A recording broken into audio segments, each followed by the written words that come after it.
ನಮಸ್ಕಾರ ಸ್ನೇಹಿತರೆ, ಮೊನ್ನೆ ಅಮೆರಿಕದ ಡೆಲ್ಟಾ ಫೋರ್ಸ್ ವೆನಿಜುವೆಲಾಕ್ಕೆ ನುಗ್ಗಿ ಅಲ್ಲಿಯ ಅಧ್ಯಕ್ಷನಾದಂತಹ ನಿಕೋಲಸ್ ಮುಡೋರೋ ಮತ್ತು ಆತನ ಪತ್ನಿಯನ್ನ ತಮ್ಮ ಹೆಲಿಕಾಪ್ಟರ್ ಅಲ್ಲಿ ಎತ್ತಾಕೊಂಡು ಸೇಫ್ ಆಗಿ ಅಮೆರಿಕಕ್ಕೆ ಕರ್ಕೊಂಡು ಬಂದ್ರು. ಈ ಆಪರೇಷನ್ ಕೇವಲ ಒಂದು ಎರಡೂವರೆ ಗಂಟೆ ಸಮಯದಲ್ಲಿ ಮುಗ್ದು ಹೋಗ್ಬಿಡ್ತು. ಆ ಸಂದರ್ಭದಲ್ಲಿ ಅಂತಹ ಪ್ರತಿರೋಧ ವೆನಿಜುವೆಲ್ ಕಡೆಯಿಂದ ಕೂಡ ನಡೆದಿಲ್ಲ. ಹಾಗೇನೆ ಅಮೆರಿಕ ಕೂಡ ಅಷ್ಟೇ ಯಾವುದೇ ರೀತಿಯಾದಂತಹ ತಾಪತ್ರಯ ಇಲ್ಲದೇನೆ ಈ ಆಪರೇಷನ್ಸ್ ನ ಕಂಪ್ಲೀಟ್ ಮಾಡ್ತು. ಇದೇ ಸಂದರ್ಭದಲ್ಲಿ ನಮ್ಮ ದೇಶದಲ್ಲಿರುವಂತಹ ಕೆಲವರು ಭಾರತದ ಸರ್ಕಾರವನ್ನ ಪ್ರಶ್ನೆ ಮಾಡಲಿ ಶುರು ಮಾಡಿದ್ದಾರೆ. ಅಮೆರಿಕ ಈ ರೀತಿಯಾದಂತಹ ಆಕ್ಷನ್ ನ ಮಾಡ್ತಾ ಇರುವ ಸಂದರ್ಭದಲ್ಲಿ ಈ ರೀತಿಯಾದಂತಹ ಆಪರೇಷನ್ಸ್ ನ ಭಾರತದ ಸರ್ಕಾರ ಯಾಕೆ ಮಾಡ್ಲಿಕ್ಕೆ ಸಾಧ್ಯ ಇಲ್ಲ? ಭಾರತದ ಮಿಲಿಟರಿ ಅಷ್ಟೊಂದು ಶಕ್ತವಾಗಿಲ್ವಾ? ಯಾಕೆ ನಾವು ನಮ್ಮ ದೇಶದ ವಿರುದ್ಧವಾಗಿ ಮಾತಾಡ್ತಾ ಇರುವಂತಹ ಅಕ್ಕಪಕ್ಕದ ದೇಶದ ಮೇಲೆ ಈ ರೀತಿಯಾಗಿ ದಾಳಿಯನ್ನು ನಡೆಸಬಾರದು? ಈ ರೀತಿಯಾಗಿ ಪ್ರಶ್ನೆಯನ್ನು ಮಾಡಲಿ ಶುರು ಮಾಡಿದ್ದಾರೆ. ಇದು ಕಳೆದ 2 ದಿನಗಳಿಂದ ಎಲ್ಲರೂ ಕೂಡ ಚರ್ಚೆ ಮಾಡ್ತಾ ಇರುವಂತಹ ವಿಷಯ. ಹಾಗಾದ್ರೆ ಅಮೆರಿಕ ಸರ್ಕಾರ ಮಾಡಿದ ರೀತಿಯಲ್ಲಿ ಭಾರತ ಸರ್ಕಾರ ಈ ರೀತಿಯಾಗಿ ನಡ್ಕೋಬಹುದಾ? ಇದಕ್ಕೆ ಸಂಬಂಧಪಟ್ಟಂತೆ ಒಂದಿಷ್ಟು ವಿಷಯಗಳನ್ನ ನಾನು ನಿಮ್ ಜೊತೆ ಮಾತಾಡ್ತಾ ಇದ್ದೇನೆ. ಸ್ನೇಹಿತರೆ, ನಿಮ್ಮೆಲ್ಲರನ್ನು ಕಾಫಿ ಅಂತ ಡಿಜಿಟಲ್ ಚಾನಲ್ಗೆ ಸ್ವಾಗತಿಸ್ತಾ ಇದ್ದೇನೆ. ಸ್ನೇಹಿತರೆ, ಅಮೆರಿಕದ ತಾಳಕ್ಕೆ ತಕ್ಕಂತೆ ಕುಣಿತಾ ಇಲ್ಲ ಅನ್ನೋ ಒಂದೇ ಒಂದು ಉದ್ದೇಶದಿಂದ ವೆನಿಜುವೆಲಾದ ಅಧ್ಯಕ್ಷರಾದಂತಹ ಮುಡೋರೋವನ್ನ ಈಗಾಗಲೇ ಅಮೆರಿಕ ಎತ್ತಾಕೊಂಡು ಬಂದಿದೆ. ಈಗಾಗಲೇ ಆತನನ್ನ ಕೋರ್ಟಿಗೆ ಪ್ರೊಡ್ಯೂಸ್ ಮಾಡಿದ್ದಾರೆ. ಹಾಗೆ ಆತನ ವಿರುದ್ಧವಾಗಿ ಕೆಲವೊಂದು ಚಾರ್ಜ್ ಗಳನ್ನ ಮಾಡ್ತಾ ಇದ್ದಾರೆ. ನಂತರ ಅದಕ್ಕೆ ಸಂಬಂಧಪಟ್ಟಂತೆ ಒಂದು ವಿಚಾರಣೆ ಕೂಡ ನಡೀತದೆ. ಒಟ್ಟಾರೆ ಹೇಳ್ಬೇಕು ಅಂತ ಹೇಳಿದ್ರೆ ಈ ಮುಡೋರೋ ಸದ್ಯಕ್ಕಂತೂ ಅಮೆರಿಕದ ಕೈದಿಯಾಗಿ ಉಳ್ಕೊಂಡ್ ಬಿಡ್ತಾನೆ. ಮೋಸ್ಟ್ಲಿ ಒಂದು 20-25 ವರ್ಷ ಆತ ಅಮೆರಿಕದ ಜೈಲುಗಳಲ್ಲಿ ಕೊಳೆಬೇಕಾದಂತ ಪರಿಸ್ಥಿತಿ ನಿರ್ಮಾಣ ಆಗ್ಬಹುದು. ಅದು ಬೇರೆ ವಿಷಯ, ಅವ್ರಿಗೆ ಬಿಟ್ಟಂತ ವಿಷಯ. ಆದ್ರೆ ಇದೇ ಸಂದರ್ಭದಲ್ಲಿ ಈ ರೀತಿಯಾಗಿ ಅಮೆರಿಕ ಯಾಕೆ ವರ್ತಿಸ್ತು, ಇದ್ರ ಬಗ್ಗೆ ಕೂಡ ಮಾತಾಡೋಣ. ಇಲ್ಲಿ ಪ್ರಮುಖವಾಗಿ ಅಮೆರಿಕ ಈ ರೀತಿ ಮಾಡ್ಲಿಕ್ಕೆ ಕಾರಣ ಏನು ಅಂತ ಹೇಳಿದ್ರೆ ಅಲ್ಲಿರುವಂತಹ ಆಯಿಲ್. ನಿಮ್ಗೆ ಗೊತ್ತಿರಬಹುದು, ವೆನಿಜುವೆಲಾ ಕೂಡ ಅತ್ಯಂತ ಹೇರಳ ಈ ತೈಲ ಸಂಪತ್ತನ್ನು ಹೊಂದಿರುವಂತಹ ದೇಶ. ಈ ತೈಲ ಸಂಪತ್ತಿನ ಮೇಲೆ ಅಮೆರಿಕ ಬಹಳ ಕಾಲದಿಂದ ಕಣ್ಣಿಟ್ಕೊಂಡು ಕೂತ್ಕೊಂಡಿತ್ತು. ಹಾಗಾಗಿ ತನ್ನ ಮಾತನ್ನ ಕೇಳುವಂತಹ ಒಂದು ಕೈಗೊಂಬೆ ಸರ್ಕಾರ ವೆನಿಜುವೆಲಾದಲ್ಲಿ ಇರಬೇಕು ಅಂತ ಕೊಂಡು ಅಮೆರಿಕ ಬಯಸ್ತಿತ್ತು. ಆದ್ರೆ ಈ ಅಮೆರಿಕದ ಈ ಆಸೆ ಈಡೇರಲಿಲ್ಲ. ಅಲ್ಲಿ ಅಧ್ಯಕ್ಷ ನಿಕೋಲಸ್ ಮುಡೋರೋ ಟ್ರಂಪ್ ಮಾತಿಗೆ ಬೆಲೆಯನ್ನ ಕೊಡ್ತಾ ಇರಲಿಲ್ಲ. ಡೊನಾಲ್ಡ್ ಟ್ರಂಪ್ ಬಹಳಷ್ಟು ಬಾರಿ ಈ ನಿಕೋಲಸ್ ಮುಡೋರೋಗೆ ನೇರವಾಗಿ ಎಚ್ಚರಿಕೆಯನ್ನು ಕೊಟ್ಟಿದ್ರು. ನೀನು ನನ್ನ ಮಾತನ್ನ ಕೇಳಿಲ್ಲ ಅಂತ ಹೇಳಿದ್ರೆ ನಿಮ್ಮ ದೇಶದ ಮೇಲೆ ಯಾವುದೇ ಸಂದರ್ಭದಲ್ಲಿ ನಾವು ದಾಳಿಯನ್ನು ನಡೆಸ್ತೇವೆ, ಈ ರೀತಿಯಾಗಿ ಎಚ್ಚರಿಕೆಯನ್ನು ಕೊಟ್ಟಿದ್ರು. ನಾನು ಈಗಾಗಲೇ CIA ಕೂಡ ಹೇಳ್ಬಿಟ್ಟಿದ್ದೇನೆ, ಆ ದೇಶದ ರಿಜಿಮ್ ನ ಕೂಡ ಚೇಂಜ್ ಮಾಡಬೇಕು ಅಂತೇಳಿ. ಅದಕ್ಕೆ ಸಂಬಂಧಪಟ್ಟಂತೆ CIA ಈಗಾಗಲೇ ಕಾರ್ಯತತ್ಪರವಾಗಿದೆ, ಈ ರೀತಿಯಾಗಿ ನೇರವಾಗಿ ಎಚ್ಚರಿಕೆಯನ್ನು ಕೂಡ ಕೊಟ್ಟಿದ್ರು. ಕೊನೆಗೂ ಇದನ್ನ ಮೊನ್ನೆ ಕಾರ್ಯರೂಪಕ್ಕೆ ತಂದ್ರು. ಡೆಲ್ಟಾ ಫೋರ್ಸ್ ನ ಉಪಯೋಗಿಸಿಕೊಂಡು ಅಲ್ಲಿ ಅಧ್ಯಕ್ಷ ಮತ್ತು ಆತನ ಹೆಂಡತಿಯನ್ನ ಅಮೆರಿಕಕ್ಕೆ ಎತ್ತಾಕೊಂಡು ಬಂದಿದ್ದಾರೆ. ಇದಾದ ಮೇಲೆ ಡೊನಾಲ್ಡ್ ಟ್ರಂಪ್ ಅಲ್ಲಿರುವಂತಹ ಉಳಿದಂತಹ ದೇಶಗಳಿಗೂ ಕೂಡ ಎಚ್ಚರಿಕೆಯನ್ನು ಕೊಡ್ತಾ ಇದ್ದಾರೆ. ಕ್ಯೂಬಾ, ಕೊಲಂಬಿಯಾ, ಹೀಗೆ ಕೆಲವೊಂದು ದೇಶಗಳಿಗೆ ಈಗಾಗಲೇ ಅಮೆರಿಕ ಎಚ್ಚರಿಕೆಯನ್ನು ಕೊಡ್ತಾ ಇದೆ. ನೀವು ಈ ಮಾದಕ ವಸ್ತುಗಳನ್ನ ಅಮೆರಿಕಕ್ಕೆ ಕಳಿಸುವುದನ್ನ ಸ್ಟಾಪ್ ಮಾಡಿಲ್ಲ ಅಂತ ಹೇಳಿದ್ರೆ ನಿಮ್ಮ ದೇಶದ ಗತಿ ಕೂಡ ಇದೇ ತರ ಆಗ್ತದೆ, ಈ ರೀತಿಯಾಗಿ ಎಚ್ಚರಿಕೆಯನ್ನು ಕೊಡ್ತಾ ಇದ್ದಾರೆ.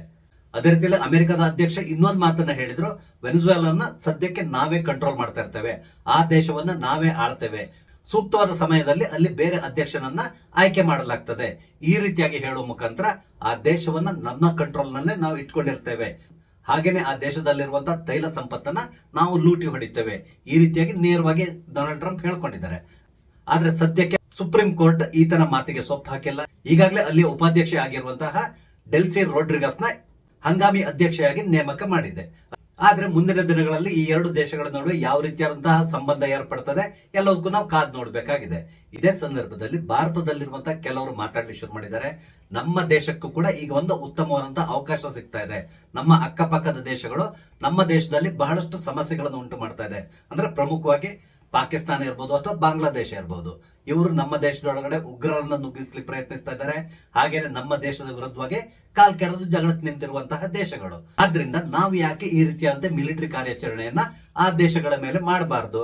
ಈಗ ಅಮೆರಿಕ ನಮ್ಗೆಲ್ರಿಗೂ ಒಂದು ದಾರಿ ತೋರಿಸ್ಕೊಟ್ಟಿದೆಯಲ್ಲ, ಆದ್ರಿಂದ ಈಗ ನಾವು ಯಾಕೆ ಈ ದೇಶಗಳ ಮೇಲೆ ಕಾರ್ಯಾಚರಣೆಯನ್ನ ನಡೆಸಬಾರದು? ಈ ರೀತಿಯಾಗಿ ಪ್ರಶ್ನೆಯನ್ನ ಮಾಡ್ಲಿಕ್ಕೆ ಶುರು ಮಾಡಿದ್ದಾರೆ. ನಿಮ್ಗೆ ಗೊತ್ತಿರಬಹುದು, ಮೊನ್ನೆ ಓವೈಸಿ ಒಂದು ಕಡೆ ಭಾಷಣ ಮಾಡ್ತಾ ಇರೋ ಸಂದರ್ಭದಲ್ಲಿ ಇದೇ ಪ್ರಶ್ನೆಯನ್ನ ಮಾಡಿದ್ದಾರೆ. ಇಲ್ಲಿ ಓವೈಸಿ ಹೇಳಿರುವ ದಾಟಿ ಬೇರೆ ತರ ಇದೆ. ಅಂದ್ರೆ ಭಾರತದ ಪ್ರಧಾನಿಯನ್ನ ಒಂದ್ ರೀತಿ ವ್ಯಂಗ್ಯ ಮಾಡೋ ರೀತಿಯಲ್ಲಿ ಹೇಳಿದ್ದಾರೆ.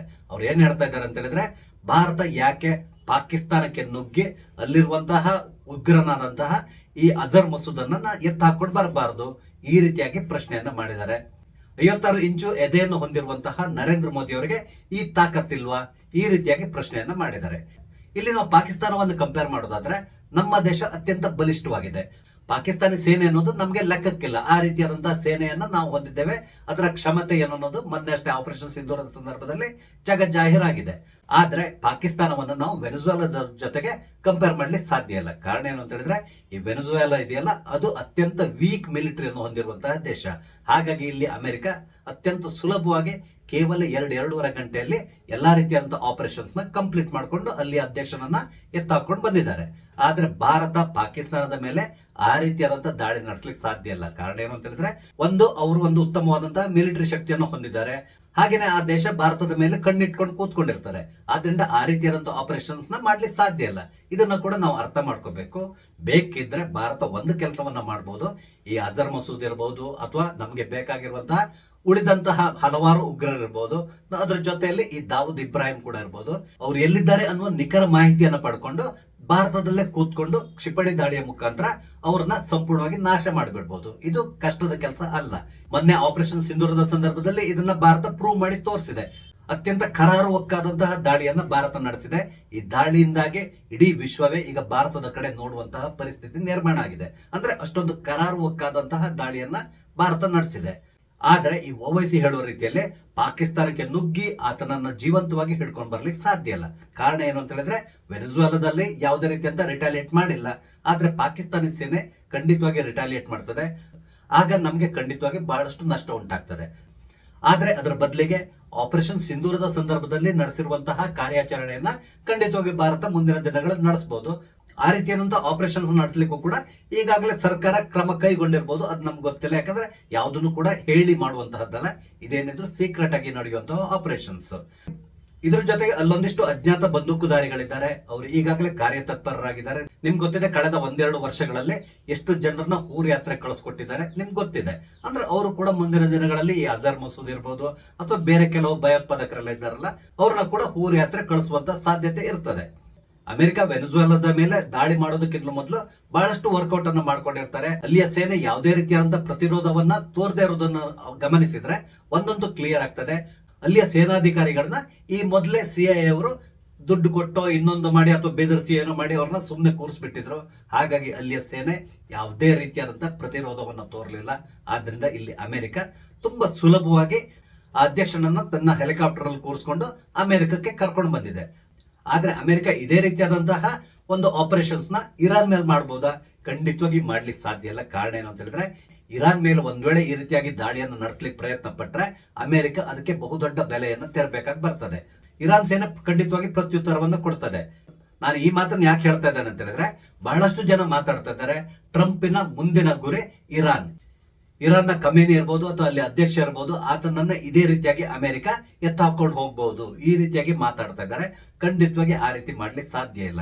ಅವ್ರನ್ನ ಬೇಕಾದ್ರೆ ಕೊಲ್ಬಹುದು. ಅದಕ್ಕೆ ಬದಲಾಗಿ ಅವ್ರನ್ನ ಅರೆಸ್ಟ್ ಮಾಡ್ಕೊಂಡು ಹೋಗಿ ಅವರ ವಿರುದ್ಧವಾಗಿ ಏನೋ ಕೇಸ್ಗಳನ್ನ ರಿಜಿಸ್ಟರ್ ಮಾಡಿ ಅವ್ರನ್ನ ಎನ್ಕ್ವೈರಿ ಮಾಡ್ತೇವೆ, ಇದೆಲ್ಲ ಖಂಡಿತವಾಗಿ ನಡೀಲಿಕ್ಕಿಲ್ಲ. ಕಾರಣ ಅಮೆರಿಕ ಈ ರೀತಿಯಾದಂತಹ ಆಪರೇಷನ್ಸ್ ನ ಇರಾನ್ ನಲ್ಲಿ ಮಾಡುವಂತ ಸಾಧ್ಯತೆ ಇಲ್ಲ. ಇವರೇನಿದ್ರು ಅತ್ಯಂತ ವೀಕ್ ಆಗಿರುವಂತಹ ರಕ್ಷಣಾ ವ್ಯವಸ್ಥೆಯನ್ನು ಹೊಂದಿರುವಂತಹ ದೇಶದ ಮೇಲೆ ಮುಗಿ ಬೀಳಬಹುದು. ಅಲ್ಲಿ ಹೋಗಿ ತಮಗೆ ಬೇಕಾದವ್ರನ್ನ ಇವರು ಎತ್ತಾಕೊಂಡು ಹೋಗ್ಬಹುದು. ಆದ್ರೆ ಇರಾನ್ ತರದ ದೇಶದ ಮೇಲೆ ಇವ್ರಿಗೆ ಆ ರೀತಿಯಾದಂತಹ ದಾಳಿಯನ್ನು ನಡೆಸಲಿಕ್ಕೆ ಖಂಡಿತವಾಗಿ ಸಾಧ್ಯ ಇಲ್ಲ. ಆದ್ರೆ ಅಮೆರಿಕ ಈ ರೀತಿ ಮಾಡುವ ಮುಖಾಂತರ ಕೆಲವೊಂದು ದೇಶಗಳಿಗೆ ಒಂದು ನೇರವಾದಂತಹ ರಹದಾರಿಯನ್ನು ಕೊಟ್ಟ ರೀತಿಯಲ್ಲಿ ಕಾಣಿಸ್ತಾ ಇದೆ. ಈಗಾಗಲೇ ರಷ್ಯಾ ಮತ್ತು ಉಕ್ರೇನ್ ನಡುವೆ ಯುದ್ಧ ನಡೀತಾ ಇದೆ. ಈ ಸಂದರ್ಭದಲ್ಲಿ ರಷ್ಯಾದ ಅಧ್ಯಕ್ಷ ಅಮೆರಿಕವನ್ನ ಉದಾಹರಣೆಯಾಗಿ ತೋರಿಸುವಂತ ಸಾಧ್ಯತೆ ಇರ್ತದೆ.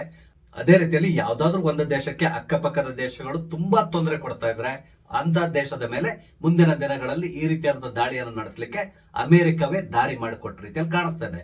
ಫಾರ್ ಎಕ್ಸಾಂಪಲ್, ಭಾರತ ಮತ್ತು ಬಾಂಗ್ಲಾದೇಶ ನಡುವೆ ಈಗ ಸಮಸ್ಯೆಗಳು ಪ್ರಾರಂಭ ಆಗಿದೆ. ನಿಮ್ಗೆ ಗೊತ್ತಿದೆ ಅವರು ಯಾವ ರೀತಿಯಾಗಿ ನಮ್ಮ ವಿರುದ್ಧ ಕಾಲ್ ಕೆರೆದು ಜಗಳಕ್ಕೆ ನಿಲ್ತಾ ಇದ್ದಾರೆ ಅಂತೇಳಿ. ಈಶಾನ್ಯ ಭಾರತವನ್ನ ಭಾರತದಿಂದ ನಾವು ಪ್ರತ್ಯೇಕಿಸ್ತೇವೆ ಅಂತಕೊಂಡು ಮಾತಾಡ್ತಾ ಇದ್ದಾರೆ. ಈಗಾಗಲೇ ಕೆಲವೊಂದು ಮ್ಯಾಪ್ ಗಳನ್ನ ಮಾಡಿ ಅವ್ರು ಎಲ್ಲಾ ಕಡೆ ಸರ್ಕ್ಯುಲೇಟ್ ಮಾಡ್ತಾ ಇದ್ದಾರೆ.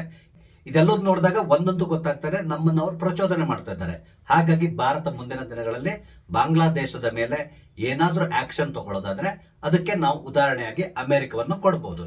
ಈಗಾಗಲೇ ಬಹಳಷ್ಟು ಜನ ಮಾತಾಡ್ತಾ ಇದ್ದಾರೆ, ಈಶಾನ್ಯ ರಾಜ್ಯವನ್ನ ಸಂಪರ್ಕಿಸುವಂತಹ ಚಿಕನ್ ನೆಕ್ ಅನ್ಸ್ಕೊಂಡಿರುವ ಈ ಸಿಲಿಗುರಿ ಕಾರಿಡಾರ್ ಏನಿದೆ ಅದನ್ನ ಇನ್ನೂ ಅಗಲ ಮಾಡುವಂತಹ ಕಾರ್ಯಕ್ಕೆ ಭಾರತ ಸರ್ಕಾರ ಕೈ ಹಾಕಬೇಕು ಅಂತ ಹೇಳ್ಕೊಂಡು ಬಹಳಷ್ಟು ಜನ ಮಾತಾಡ್ತಾ ಇದ್ದಾರೆ. ಹಾಗಾಗಿ ಮುಂದಿನ ದಿನಗಳಲ್ಲಿ ಭಾರತ ಈ ರೀತಿಯಾದಂತಹ ಒಂದು ಆಪರೇಷನ್ಸ್ ನ ಮಾಡುವ ಮುಖಾಂತರ ನಮ್ಗೆ ಬೇಕಾದಷ್ಟು ಜಾಗವನ್ನ ಸಿಲಿಗುರಿ ಕಾರಿಡಾರ್ಗೆ ಆಡ್ ಮಾಡ್ಕೋಬಹುದು.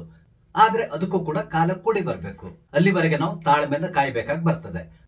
ನೋಡೋಣ ಮುಂದಿನ ದಿನಗಳಲ್ಲಿ ಅಮೆರಿಕವನ್ನ ಭಾರತ ಫಾಲೋ ಮಾಡ್ತದ ಅಥವಾ ಭಾರತ ತನ್ನದೇ ಆದಂತಹ ಕಾರ್ಯತಂತ್ರವನ್ನ ಮುಂದುವರ್ಸ್ಕೊಂಡು ಹೋಗ್ತದ, ಯಾವುದಕ್ಕೂ ನಾವು ಕಾದ್ ನೋಡ್ಬೇಕಾಗಿದೆ. ಸ್ನೇಹಿತರೆ, ನಿಮ್ಗೆ ಅನಿಸ್ತದೆ ಅಮೆರಿಕ ನಡೆಸಿದಂತಹ ಕಾರ್ಯಾಚರಣೆಯನ್ನ ಭಾರತ ಕೂಡ ನಡೆಸಬೇಕಾ? ಆ ಮುಖಾಂತರ ಪಾಕಿಸ್ತಾನದಲ್ಲಿರುವಂತಹ ನಮ್ಗೆ ಬೇಕಾದಂತಹ ಉಗ್ರರನ್ನ ನಾವು ಎತ್ತಾಕೊಂಡು ಬರ್ಬೇಕಾ? ನಿಮ್ಮ ಅನಿಸಿಕೆಗಳನ್ನ ದಯವಿಟ್ಟು ಕಮೆಂಟ್ ಮುಖಾಂತರ ತಿಳಿಸಿ. ಹಾಗೇನೆ ಒಂದ್ ವೇಳೆ ಈ ಉಗ್ರರನ್ನ ಏನಾದ್ರೂ ನಾವು ಎತ್ತಾಕೊಂಡು ಬಂದ್ರೆ ಅವರ ಪರವಾಗಿ ಯಾರು ವಾದ ಮಾಡ್ಲಿಕ್ಕೆ ನಿಲ್ಬಹುದು ಅದನ್ನ ಕೂಡ ನೀವು ಕಮೆಂಟ್ ಮುಖಾಂತರ ತಿಳಿಸಿ. ಸ್ನೇಹಿತರೆ, ನಾನು ಹಂಚ್ಕೊಂಡಂತ ವಿಷಯ ನಿಮ್ಗೆ ಇಷ್ಟ ಆದ್ರೆ ಲೈಕ್ ಮಾಡಿ, ಶೇರ್ ಮಾಡಿ, ದಯವಿಟ್ಟು ನನ್ನ ಚಾನಲ್ ಸಬ್ಸ್ಕ್ರೈಬ್ ಮಾಡಿ. ನಮಸ್ತೆ, ಜೈ ಹಿಂದ್.